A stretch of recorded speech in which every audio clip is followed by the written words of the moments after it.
Hello, everyone, and welcome to Grid Live Wrap Up. The NASCAR Busch Light Clash at the Los Angeles Memorial Coliseum is in the books, and it did not disappoint. I'm Kobe Lambert from the podium finish with Adam Lemmeries, Ben Snyder, and tonight we welcome our newest member of the team, Brandon Crossland, who will be hosting Grid Live Encore on Monday evenings with Ben. We're very excited to have you on the show and joining the Grid Network team, Brandon.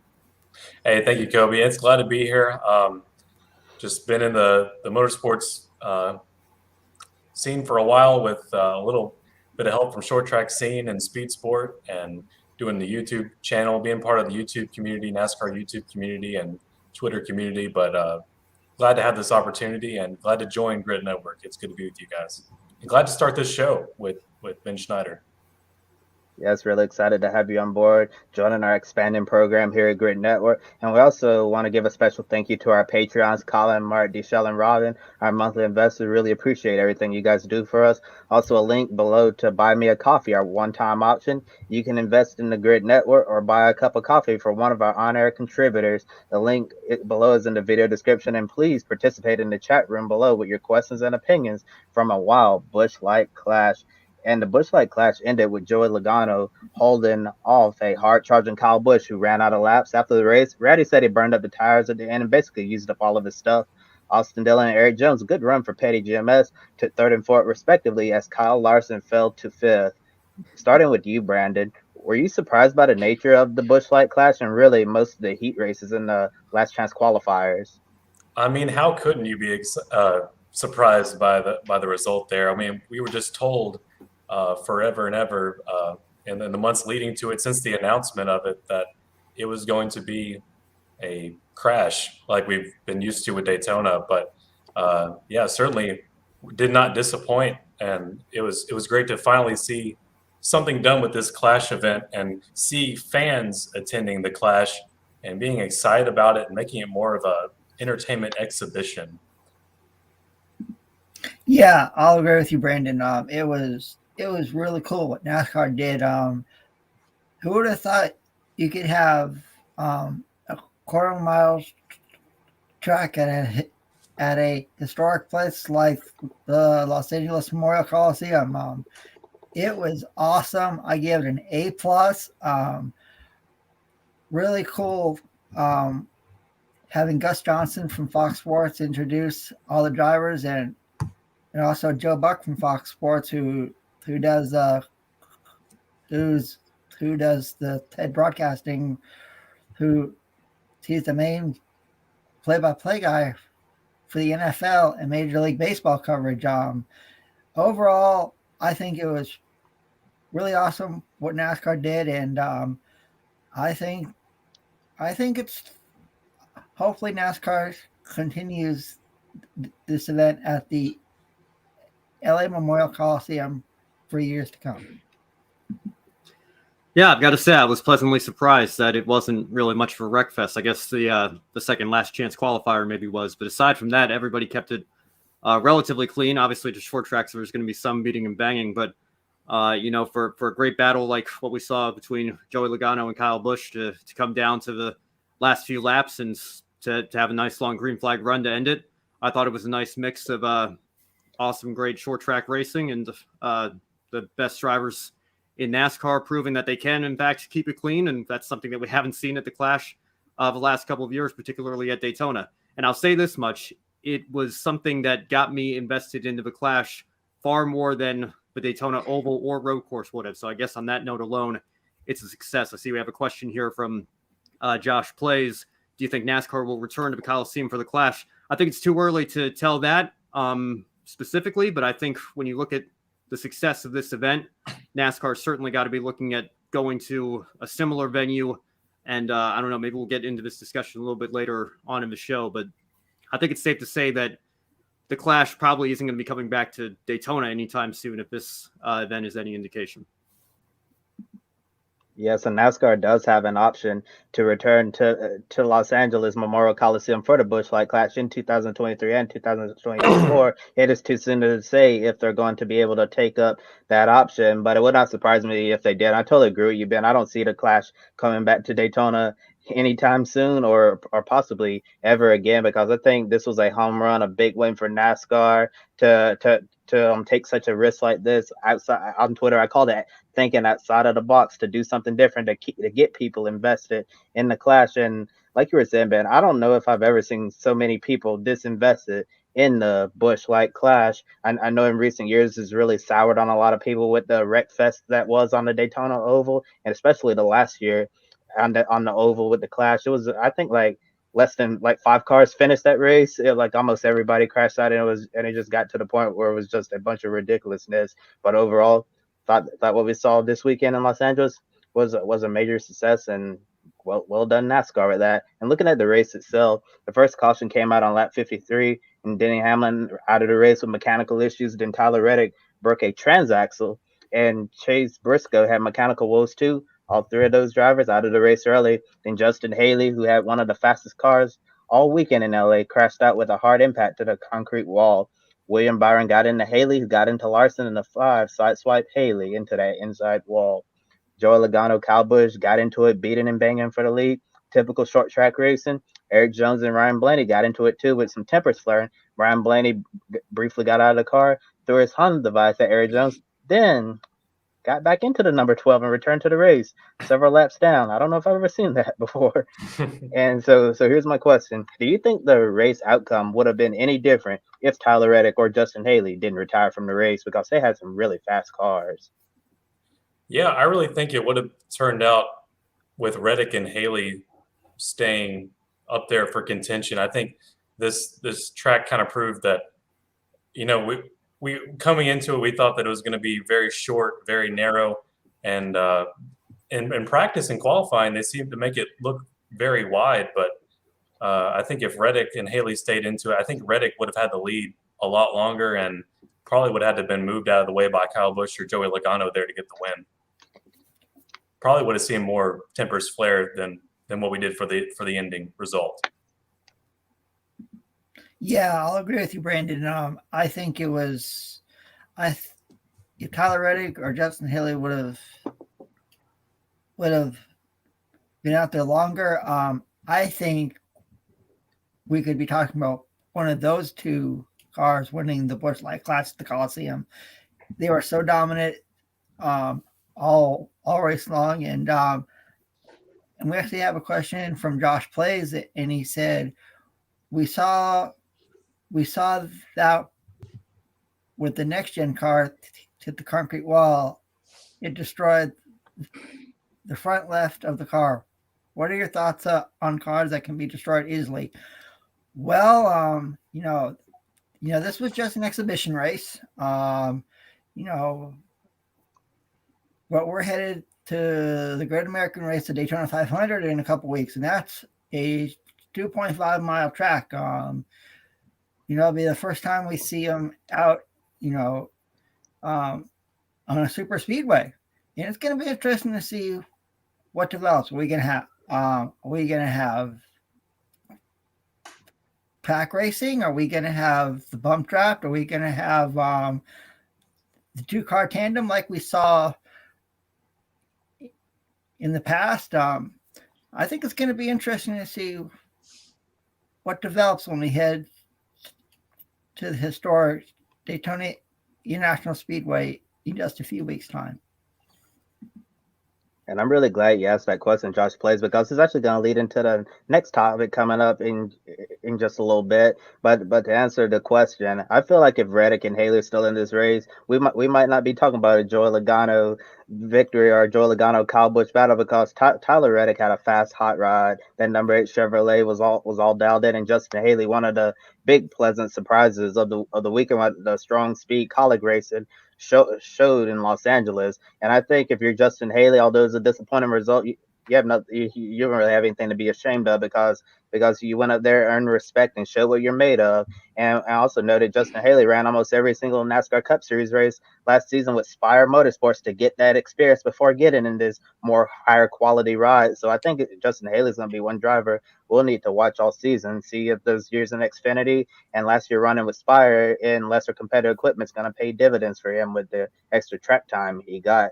And see, Alex Fleener in the chat room says you didn't see the last chance qualifier too, and they say that Ty Dillon actually jumped the restarter. That NASCAR punish him for being so harsh in his race. Well, according to NASCAR's rule book, they felt that he had jumped the restart, and as unfortunate that was for Tyler, the rules are the rules, and NASCAR decided to make that call. Ty Dillon drove quite a race very aggressively. It seemed like whenever the caution was coming out, I was tweeting his name in just about every single caution. Yes. Ty Dillon had quite a day in the city of Angels, and overall with the Busch Light Clash, we saw a good amount of contact today, more than we saw at the NFL Pro Bowl in Las Vegas. A trend we talked about yesterday on Grid Live pre-race, getting a good restart and ahead of the field. Logano with Penske, Busch with Gibbs, then the rest of the field. The Hendrick Chevys were towards the front, not in the lead, but ran towards the top 5 and top 10. Will the typical Big Three teams have more of a handle on the next gen car entering the Daytona 500, or are you a little bit concerned about the reliability issues we saw today? Well, Kobe, it is tough to judge just off of one exhibition race here, but I think this has been a concern with the next gen car for a while now. And to bounce off of a question that Josh asked a little bit earlier, we did see Justin Haley's car. I mean, I know it was a concrete barrier rather than a safer barrier, but I was really surprised at how much damage there was. And I'm thinking back to Aric Almirola as well. He said the hit that he took was harder than he was expecting, given the low speeds we're seeing at only a quarter-mile track here. So I think there's still the concerns about, obviously you're going to be going 3-4 times quick at Daytona in a couple weeks' time. So you've got to worry about not just the durability of the cars as well, but also the safety of the drivers. And I think that's something that's not going to be limited to the Big Three teams. Obviously, everybody's using a brand new car, but they don't have a lot of data on. So we're going to have to see how that goes in terms of the durability of the cars, but also the mechanics of the cars. Obviously, we saw a couple of those failures today as well. So the Daytona 500 might be a race of attrition this year. I know it typically is with the big ones and the accidents that we see sometimes, but I think this year more than ever, teams are going to be a little bit more concerned about reliability than they maybe have had to be in the past. Yeah, been really concerned about the safety of the drivers with this new car, and also I'm kind of concerned about the type of pack racing we're going to see with the Gen 7. I mean, we had a little bit of a test at Daytona, but are they going to be able to move out like they did in the Gen 4 possibly and have like maybe 2 packs instead of just 1 pack? Yes, it's going to be really interesting to see how the racing is for the Daytona 500 in just 2 weeks' time with the next gen, just 7th generation cars. I know there's been a lot of safety concerns over the last few months about will this be safe, and I really hate to say this, but Daytona is the perfect track to find out if the car is safe. And that has been alluded to, all of the crashes and the big ones we see at the track. If people want to find out if this next gen car is truly safe, take it to a super speedway, Daytona, Talladega. That's the only way we're going to find out. And I'm hoping for all the drivers that it's going to be a safe race car and everyone will welcome. Okay, after 200 laps and 500 miles. Another question in the chat room from Josh Blade is, was 150 laps for the quarter-mile circuit too short of a race, or was it the right distance? Well, in my personal opinion, I felt like it was the right distance because we were able to get that finished in the 2-hour window Fox blessed us with to get the show in, and I thought it was great. I believe that 2 hours is definitely a great limit for NASCAR Cup Series races. Well, not all of them, but a good chunk of them, because I know a lot of people don't want to be sitting in front of their TV for hours and hours and hours. And with this being an exhibition race, I think it's a special exception. Really enjoy sitting in front of my own television from 2 p.m. in the afternoon when the pre-race started all the way through till after 7 o'clock. So I felt like it was the right distance, all things considering. And Humperdinck is saying, considering how much of a crash fest the heats were, it was a pleasant surprise how clean the main event was. Yeah, totally agree with you, Humperdinck. I thought, honestly, the last 30 so laps of the main event was going to be a wreck fest and a demolition derby, but for the most part, they really kept it clean. Just a lot of good, hard, short track racing. And compared to past Busch Light Clash races at Daytona International Speedway, Teams aren't going to have the extra notes to use for the Daytona 500. Instead, all 36 charter teams who made the trip out to Los Angeles now have a better understanding of the new next-gen car under race conditions, but on a short track similar to Martinsville. Also, the sport has a lot more hype and momentum before the Daytona 500 weekend. Huge turnout today for the Busch Light Clash in LA. The fan experience looked very good. We saw fans having fun, jamming to the music, not necessarily with all the dance moves all figured out, but enjoying concerts from Pitbull and Ice Cube all in a football stadium. And earlier today, Steve Phelps released a letter welcoming fans to a new era of NASCAR. And after the Busch Light Clash in Los Angeles, is NASCAR now at a point where the sport goes to more venues outside of the traditional race setting and expanding into bigger markets? I think so. I think that this was, like I said, a massive success for NASCAR, all things considered. I don't really know how it could have gone much better. There was certainly much more hype and attention on the Clash than there's been in years, as far as I'm concerned. Like I was saying at the start, I don't know that the Coliseum is going to be the annual host. I think one of the biggest criticisms that we saw was, why are we pumping so much money into a football stadium for a temporary circuit that we're going to start digging up as soon as the event's over and taking down, when there are local short tracks that we could be pumping money into instead and helping those local economies and local communities. So that's something that maybe NASCAR could consider, maybe going on an alternate schedule for the Clash or something like that, where we go to a venue like the Coliseum in a major market one year and then take the Clash to another short track that has a lot of racing history to it in the alternate year, and then kind of go back and forth. That might be something that's worth considering. But I think, given, like I said, how much of a success this weekend was, how much attention there was in Los Angeles and surrounding NASCAR in general, I think it'd be very foolish not to look at this opportunity as something that they can repeat, whether it's in Los Angeles or another stadium in another major market. Yeah, Ben, definitely a big win for NASCAR as a whole, going to Los Angeles for the first time. But I want to play devil's advocate here. Danny B Talks on Twitter, when you said going to smaller short tracks, he said something like Mr. Willie B's short track, with cannot hold 50,000 or 70,000 fans and have the kind of event that the NASCAR Cup Series requires in their splintery wooden seats and small concession stands. So definitely have to think about the where the venue is at to have such a thing like that. I think iRacing did a good job making a Chicago street circuit. That might be something to consider in the future, given that the Chicago metropolitan area will allow something like that. But yeah, definitely coming back to LA would be a great choice, or maybe stray away from the football stadiums. I think street circuits might be the next avenue of possibility. I just want to add real quick, I think that's a very valid counterpoint. You've got to consider how massive this event was. And yeah, that's actually a very good counterpoint. Maybe not every short track could handle that, but it is something to consider going forward. Yeah. I'll actually read a tweet from Matthew Owens, who does the play-by-play for the Ultimate Sports Radio Network. He said, I think I rate this a success. But if it's up to me, I make this the All-Star race and move it around and make this NASCAR's version of the Winter Classic. And take this event to places like Lambeau Field, Yankee Stadium, Fenway Park, the Big House. That's where the University of Michigan plays its college football. Jerry World, AT&T Stadium, home of the Dallas Cowboys. Soldier Field, home of the Chicago Bears. Seattle, etc. I think it'd be kind of cool, to take this race and move it around, to places that it doesn't host a NASCAR event, and who knows what popularity would bring. Even though NASCAR races at Auto Club Speedway, and it's going to be converted into a short track in Fontana, California. But I like what Matthew said. I think it'd be kind of cool to take this race and, go to different metropolitan markets that it doesn't host a NASCAR race, and who knows what would happen.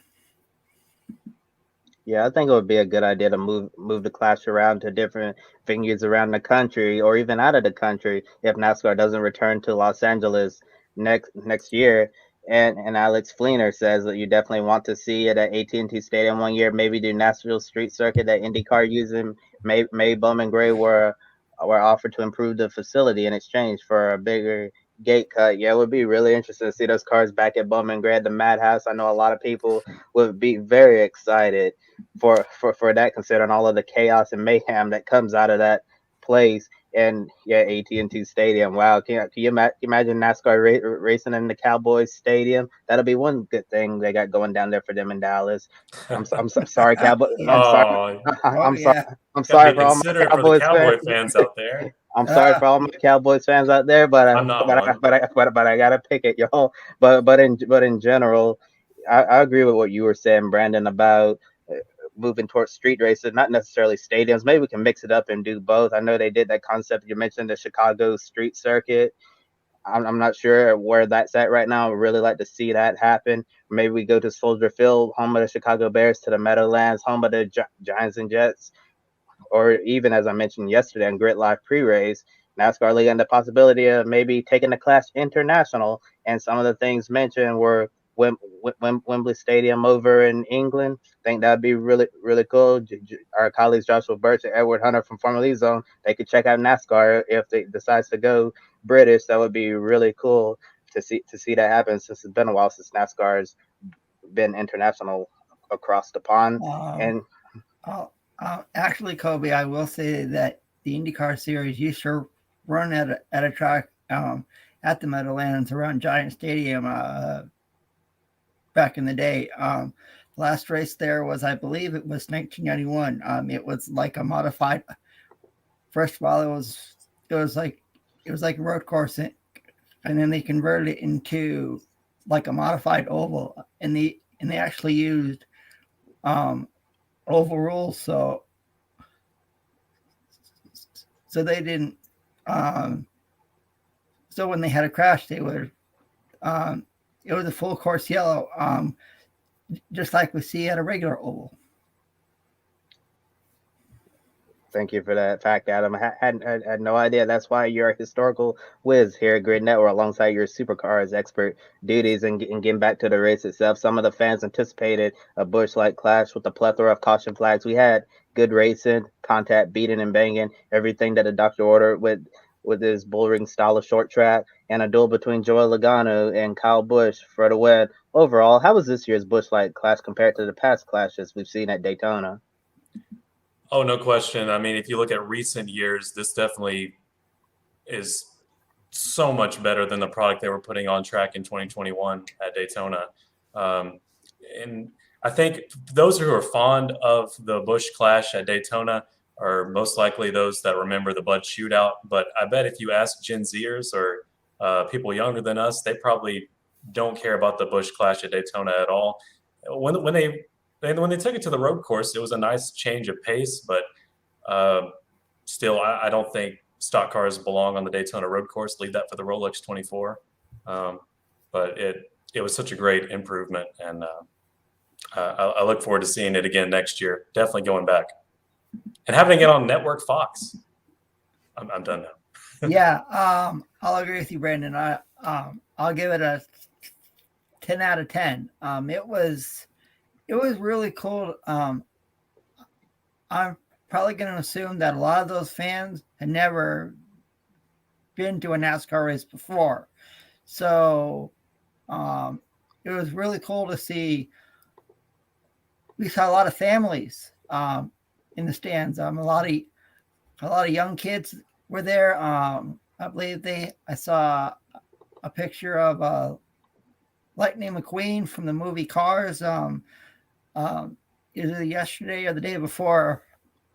But I gotta say, now I give NASCAR a round of applause after everything that they did. It was awesome, and what a way to kick off the next gen era with this exhibition race at the LA Memorial Coliseum. Got to be honest with you, the last Clash / Shootout, Unlimited, whatever, seemed like there was a period where my name was changing every other year. But the last time I remember walking away from that race being truly excited and knowing that I'd watched something special was probably the 2012 race. Kyle Busch's epic comeback after nearly wrecking his car twice. That was an exciting finish, an exciting race. But ever since then, it seems like it's gotten kind of stale. They've tried to tweak it here and there, gone back to the daytime and then taken it to the road course. But last 3 years in particular, 2019 was basically a single file procession and train the entire race until the accident that took out the majority of the field, Jimmy Johnson assuming the lead, and then the rain coming and ending it all. And then 2020, I don't think there was a single car that wasn't involved in an accident. And Erik Jones had a car that made for a really nice race win diecast, but certainly not something that you'd expect the race winning car to look like. So that was a crash fest that was really no good. And then last year, like you were saying, Brandon, a nice change of pace. I'm glad they tried something different. You got to give them credit for that. But I agree with you. I think the Daytona road course certainly better suited for sports cars rather than stock cars, especially with that chicane they put in on the front stretch. I guess there were concerns about the brake loads going into the first corner or whatever. But I think that was definitely a little bit underwhelming. So, I know people were a little bit hesitant to embrace this idea for the Clash, but you've got to give NASCAR credit because this was, like I said, it certainly had more hype surrounding it than the Clash has had in a very long time. And there's a saying, all publicity is good publicity in some respects, but I think even today, what we saw was really, really great, and NASCAR should be happy with what they saw. They liked what they saw, and it was actually truthful this time. Yes, pats on the back indeed. Yeah, Yep. absolutely. Yeah. Well-deserved pats on the back for NASCAR. What well-deserved success. I think one of their most successful days on that pad in an extremely long time. And I saw a tweet earlier in the day from Dale Earnhardt Jr. saying that a buddy of his texted him and said that the kids recognize this track from the movie Cars. And I think that's really good, connecting the movie Cars with the current generation, younger generation on NASCAR fans. Hopefully to have them stick around a while longer and be NASCAR fans for life, because as the older NASCAR fans are moving on, we have to keep the times rolling with these new NASCAR fans and find out how to appeal to tomorrow's market. And I saw some comments on the screen there. Really appreciate everyone for commenting, send a lot of great discussion back and forth between Humperdinck and Alex down in the comment section below. Really appreciate you guys for being very, very, very interactive and supporting us all here at Grid Network. Thank you. They brought Lightning McQueen out this weekend, didn't they? Yeah, they did on the track. Yes, they did. And Matt Weaver got a picture of it, and he said, art imitating life. But he admitted later that he had never actually seen the movie Cars. How do you get this far without seeing Cars? Thank you. 2006. Matt's gonna have to fix that, I think.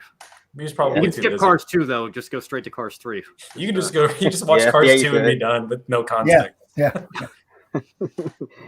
And there's always quite a debate about the Cars movie, like which one is the best. And I'll say I didn't really like Cars 2 compared to the others, but I like the wasabi scene and the bathroom scene. Yeah, I'll agree with you, Brandon. I like Yeah. Moving on now, looking at the heats in the last chance qualifiers, the craziest race was the last LC2 race 2. We saw 2311's Kurt Busch crash out of the race, a race stoppage for infield wall repairs after Austin Cindric smacked it, and ruthless aggression all around, especially from Ty Dillon. Were you surprised that we had a lot of green flag runs and not as many cautions until the second LCQ? Yes, I was. I was surprised. I think in the first LCQ, we saw a lot of green flag racing, like you mentioned, Kobe. For the second one, it was crazy. I mean, because everyone wanted to get in to the Clash. I mean, you had one of the names that surprisingly, did make one of the names that surprisingly didn't make it was Brad Keselowski. He was really strong, and everyone was battling to get those top 3 spots in order to get into the Busch Light Clash. I think it was enjoyable. It was enjoyable, and I am surprised that there was a lot of green flag runs, and until that second last chance qualifier race, I was kind of heartbroken for Ty Dillon, being caught with those two restart violations, but I didn't actually catch the second one. I think he did jump. He did jump the restart on the first one, but the second one I didn't actually catch. And I was also cursed on the tweet, sending that out before he was penalized and thrown out of it. I think the Wood brothers sent out a tweet though that ended up being a little prophetic. They weren't happy with how Ty Dillon had raced Harrison Burton, and said if karma had its way that the 42 would have missed the show, and then he ends up getting disqualified. So how do you like that? Yeah. I see.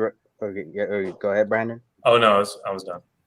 Okay, I see right there on the screen, Alex Fleener says, definitely agree. You're willing to bet that the Super Bowl being in Los Angeles played heavily into them deciding to do the Coliseum versus Bowman Gray. You also think it being the first non-Daytona Clash played into it. And if you're a sports fan out in Los Angeles, this is really the perfect few weeks to be out there. I know that the Los Angeles Rams played the 49ers last weekend in the NFC Championship game. Then you have the NASCAR Busch Light Clash this weekend, and also in Los Angeles next weekend is the Super Bowl between the Rams and the Cincinnati Bengals. So you definitely get a lot of bang for your buck out there if you can afford it. No, it's a lot of buck. Yeah, say if you can afford it, because it's very expensive. I'd never be able to afford to go to all of those events. It was atrocious. I saw also a picture of some of the parking just outside of the venue. $100 to park your car. So better off taking an Uber or train or walking. Yeah, same amount of money. You could go buy a new 80-inch TV and still have enough to buy 100 packs of beer or soda or whatever. Oh, yeah, I'll agree with that, man. Yeah. I mean, it's crazy how expensive it's gotten. Yeah. I mean, I guess you can account for the inflation in California, but still, that's way too much. Yeah. They're probably preparing for my wife said they're probably preparing for the Super Bowl, seeing how much they can start charging a week prior. Yeah, definitely. It should be a crime that they raise prices up like that. Really crazy stuff, and some other crazy things that happened in the clash. Kurt Busch was one of the drivers that didn't make it into the main event. Other big names include Aric Almirola, hard into the wall off the front bumper of Todd Giland. Martin Truex Jr. got in with the points provisional, and he looked very smart, sitting out of the second last test qualifier and avoiding the demolition derby at the end. Alex Bowman, the 48 car, the only Hendrick Chevy missing out from their stable. Brad Keselowski, both Roush Fenway Keselowski RFK Racing Fords didn't make the main show. Tough break for Brad in his debut as a NASCAR Cup Series team owner. Heartbreak for Ty Dillon. We've already talked about him. He drove very aggressively, left it all out on the track, but a restart violation excluded him from the field, and that put Harrison Burton in the big show. And some surprises, Justin Haley won his heat. AJ Allmendinger's teammate, both Collett Racing Chevys, made the Clash. 3 out of the 4 Stewart-Haas Racing Fords made the big show as well. So looking at all of those performances, whose performance from the heats and qualifiers surprised you the most? And is this reflecting the new car level in the playing field, or just short track racing equalizing the competition? Well, I think it was a combination of both. The new car being new for everybody, and a track that is completely different to anything the vast majority of these drivers have raced on. At least certainly haven't raced on a track like this in a long time in this kind of car. So I think that kind of played into a parody of everything. I liked colleague racing in particular. Justin Haley did a phenomenal job. It's unfortunate what happened to him in the feature. But AJ Allmendinger as well, getting through to the last chance qualifier. Brad Keselowski, I don't know if it's time to hit the panic button just yet. It's only one exhibition race, but I was really surprised that he struggled so much this weekend. And, I've got to say, this move that he's taken on with Roush has reminded me of Tony Stewart in 2009 when he invested in Gene Haas's team. And, of course, Haas CNC Racing wasn't exactly a NASCAR powerhouse. Tony Stewart came in, turned the organization around. He and Ryan Newman both became race winners very quickly. And Stewart even went on to win a championship in 2011. So I've been wondering if Keselowski is going to be able to take Roush, a team that has had a lot of success in the past, but maybe not so much in recent years, and bring that team back to their previous glory and maybe go out with a championship of his own, kind of like what Tony Stewart was able to do. Again, not time to hit the panic button yet. It's just one exhibition race, but they've certainly got some work to do as we head into Daytona and get the season started. See this comment here from Alex. I guess we're talking about Truex sitting out. Yeah, that was a little confusing to me as well. I've got to admit that the format was a bit challenging to follow leading up to it. I wasn't really sure what was going on with Truex there, so maybe I'm not the best one to speak on that. But the idea that you could, again, maybe it goes back to like the deal or no deal, saying like you have an offer here or two options on the table. To sit out and take your guaranteed spot or risk it to play on and try to get a better spot. I don't know about that one, but maybe somebody else can speak on that. I'll say I was surprised with College Racing. It's their first full year in the NASCAR Cup Series, and they had both their drivers make it into the feature. Justin Haley was fast all weekend long, and we saw it practice, qualifying, rate, and also racing. And his teammate AJ Allmendinger, I'm gonna go out on a limb, and I'll say that one of those two drivers wins at least one or two races this year. College Racing is going to be a wild card this year. They have really good drivers in their equipment. So don't be surprised if Justin Haley or AJ Allmendinger win this year. We saw what happened with AJ last year at the IMS Road Course, and Justin Haley has won. Don't count them out for race wins when it's their turn to drive that car in the NASCAR Cup Series.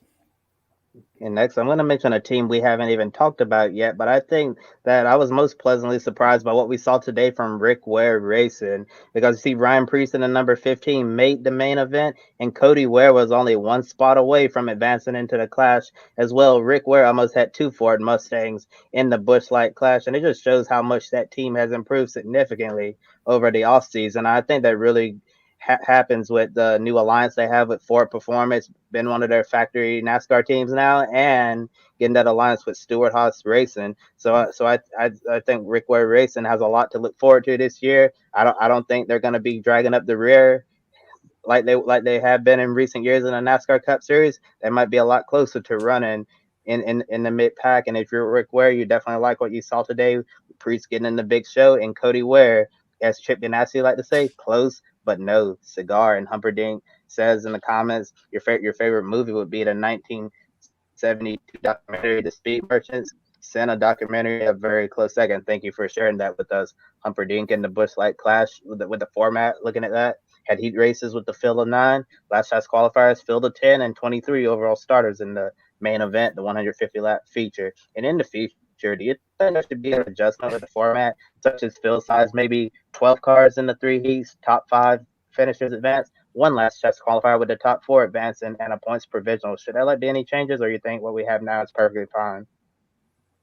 What we had was okay today, and this was my overall consensus of this evening. I loved today, but my one complaint was I enjoyed the heats and the LCQs more than I did the feature. And I think it's just because there was better racing, and I think there was better racing because there was fewer cars on the track. And so yes, that might be a way of fixing that issue. Hopefully NASCAR may see that the product on track wasn't as, I mean, I don't know if that's a rare take or not, but I don't think the product in the feature was as impactful as it was in the heats and the LCQs. I mean, we had plenty of racing around lap traffic in the feature, don't get me wrong, but I think it was much more enjoyable leading up to it. Yeah, well, the Clash, of course, started as a race for all the pole sitters from the previous season, so I don't know if that would be excluding too many drivers, for an event like this. But that is an interesting point you bring up, Brandon, that maybe if there were too many cars on the track for the feature, maybe that contributed to the opinion that maybe the racing wasn't quite as strong during the feature as it was in the heats and the last chance qualifiers. I guess my one thing is it seemed kind of strange to me that there were 2 last chance qualifiers. Last chance to me means, this is the not last chances. Yeah. I certainly don't disagree with you there. So, that obviously isn't a make or break deal for me, but I think that might be something to consider going forward. And that would take 3 cars off the racetrack for you there. So maybe that would help fix the problem a little bit as well. Yeah. Yeah, and that's just one complaint. Otherwise, it was a great clash. If I had to nitpick. All right, and now it's time for our grid one shining moment from this awesome Busch Light Clash at the LA Coliseum. So I'll start with you, Brandon. What is your grid one shining moment from this awesome race we saw in the LA Memorial Coliseum? Well, I guess I haven't given it too much thought, but if I had to, on the spur of it, one shining moment has to be the debut of the next gen car, which we've gotten permission now to officially call the Gen 7 car from, I think it was Ben Kennedy. Yeah, I think he finally let that go. So, yes, I think the debut of the Gen 7 car was the biggest win today for NASCAR. I know it's not the type of track we're going to be seeing all season long, but nonetheless, I just love the way these things look. I mean, they really look like, I know we say that with every edition of another generation of stock car, but man, these really look like mean machines. And I think they're going to race well. I think we're going to be surprised with their first year on track. I do think there's going to be some bugs, like Kyle Busch said, to fix, and also Denny Hamlin noted it as well. But the biggest win today was for NASCAR debuting that brand new car. And you can't call it the next gen anymore, right? Because the next gen is here. It's like when we debuted the Gen 5 and it was the car of tomorrow. Well, now the car of tomorrow is the car of today, right? So you got to come up with a new name for it. Listen, there's so many different options we could pick here. You could go with the sport as a whole for such a great weekend, but I think I've got to highlight Kaulig Racing to start. Justin Haley in particular, like I said, obviously didn't get the finish that he wanted. But that team has just come on so strong. It's easy to forget how recent of an addition they are to NASCAR racing in general, let alone what's going on with their Cup Series program, already having a Cup Series trophy in their trophy case. They certainly showed that they are here to be serious contenders, and I'm very excited to see what they can do with Haley and Allmendinger going forward. And also, Cody, like you mentioned, Ware Racing, I think trimming down from 4 cars to 2. I don't know if the cash flow that they have from their charters or the new alliances they have, or if it's just a combination of all those things that's helped propel them kind of out of the basement, if you will. But certainly a strong showing today, and congratulations to Ryan Preece as well on victory in the one of the heat races or the last chance qualifier, whichever, I think it was the LCQ, whichever one it was. Got a little confusing there with Ty Dillon's disqualification, but nonetheless, something for Rick Ware's team to celebrate. There hasn't been very much of that, aside from James Davison dominating the iRacing circuit, I guess, last year. But certainly a one shining moment to them as well, because I think they're going to surprise a lot of people this year and certainly be a candidate for the most improved team going into 2022 as the season goes on. Yes, there's a lot of excitement in the Rick Ware Racing Camp after a very successful weekend at the LA Coliseum. But my great one shining moment has to go to the performance of Justin Haley all weekend. That number 31 Kaulig Racing Chevrolet Camaro rolled off the truck fast, and they kept it going all weekend until his race was unfortunately ended with that crash when he made contact off the side of Kyle Larson's car.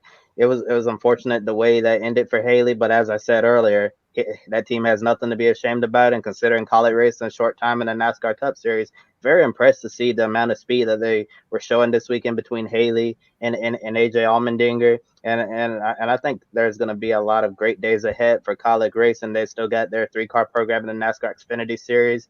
Haley running full time and much better equipment than what he had last year with Inspire Motorsports, and then we're going to have 3 drivers sharing that 16 with AJ Allmendinger. Dan Hammer's going to be in the car for the Daytona 500, and Noah Gregson's going to run a chunk of races as well, get some experience in the NASCAR Cup Series. So overall, Justin Haley, I believe he's going to be one driver to watch out for. I think he could surprise some people this year in Kaulig Racing as well in general. I think we're going to see some really good performances from them in 2022. And for me, Mike would, and for me, I just gotta say the whole weekend. People thought NASCAR was crazy doing something like this, but after everything I saw, I give NASCAR a round of applause. We saw what a way to introduce the next gen car, to have it at a place that you normally wouldn't think would have a race. I mean, the Los Angeles Memorial Coliseum has so much history. It's where USC plays football. And hey, to me, it was all around a huge success. And we have a comment from Alex Fleener. He says, personal opinion, make a C main with 3 cars advancing, then the LCQ as the B main with three or 4 cars advancing. I like your concept, Alex. I like that idea. We see it a lot with sprint car racing. So, hey, why not do it with NASCAR? I mean, I think it'd be kind of cool. Yeah, that might be kind of cool. And before we end our program tonight, unfortunately, while nobody here at Grid Network got pick a winner correct, want to congratulate Suarez Fan 93 on TikTok for making our pick a winner leaderboard a 7-way tie. And next weekend got Formula E racing in Mexico City, and you have the option of using the Formula E Wheel of Destiny to try to break the tie. And if you're not confident in letting the wheel choose your luck, you can just make your pick like normal. And overall, what a night, what a weekend of racing in the City of Angels. I want to remind all of our viewers out there to subscribe to the Grid Network. YouTube, you can follow us on social media, Twitter, Facebook, Instagram, and TikTok. Consider taking 5 minutes after our show and joining our Patreon. Invest in Grid Network to keep us on the air for many months and years into the future. Click the link in the video description below and you can buy a coffee for your favorite on-air talent. Any amount will help us continue growing our motorsports media outlet. Visit public.com, the stock market social media home. The link and referral code below gives you $5 to invest immediately. Public.com will allow you to connect with your friends. You can make new friends and use tools to learn how to invest in the stock market on Wednesday night. Looking at this week's schedule, we'll have Grit Tonight with Adam and I. Thursday, Women in Motorsports, following all the female racers around the world, W Series racers. Jamie Chadwick, the 2-time champ, and Emma Kimalainen took part in the International Race of Champions over the weekend. Saturday, we'll have a special Grit Live doubleheader with 2 shows for Formula E in Mexico City. We'll have pre-race, obviously, before the race, and then the wrap-up. No more than 90 minutes. After the race, we plan on having Edward Hunter from Formula E Zone and Joshua Birch covering all the action for us on air. And also be sure to tune in on Monday, February 14th for Grit Live Encore, hosted by Ben and Brandon. And with that said, for Adam Limberies, Ben Snyder, and Brandon Crossland, I'm Kobe Lambert from the Podium Finish. Thank you for watching and have a wonderful week. Have a good one. Don't be an anonymous investor. Join the stock market social media platform, public.com. Invest any amount of money and share with friends and new friends. Discover new opportunities, such as new companies and potential business partners, and useful tools for beginners, and share your experience with friends on public.com. Link in the video description gets you $5 for being a Grid Network viewer. Use the referral code GRIDnet for your free $5 to invest and start investing and networking on public.com.